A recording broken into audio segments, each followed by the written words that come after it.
శాంతనుడు తన కుమారుడిని కోల్పోయి ఒంటరిగా మిగిలిపోయాడు. ఇక మరోవైపు గంగాదేవి తన కుమారుడైన దేవవ్రతుని సాధారణ రాజకుమారుడిగా కాకుండా ఒక దివ్య యోధుడిగా తీర్చిదిద్దుతోంది. మొదట వశిష్ఠ మహర్షి వద్ద వేదాలు ధర్మశాస్త్రాలు నేర్చుకున్నాడు.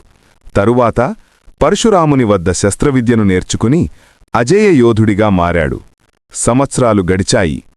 ఒకరోజు శాంతనుడు గంగానది ఒడ్డున నడుస్తూ ఉండగా ఒక యువకుడు బాణాలతో నదిని ఆపేస్తున్న దృశ్యం చూసి ఆశ్చర్యపోయాడు.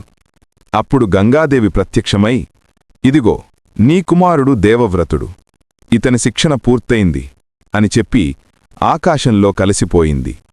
తన కుమారుడిని చూసి శాంతనుడు ఆనందంతో ఉప్పొంగిపోయాడు. "ఇదే నా వారసుడు" అని హర్షించాడు. దేవవ్రతుడిని హస్తినాపురానికి తీసుకెళ్లి ఘనంగా పట్టాభిషేకం చేసి రాజుగా నియమించాడు. అలా దేవవ్రతుడు హస్తినాపురానికి న్యాయనిర్ణేతగా, మహాయోధుడిగా, భవిష్యత్తులో భీష్ముడిగా అవతరించాడు.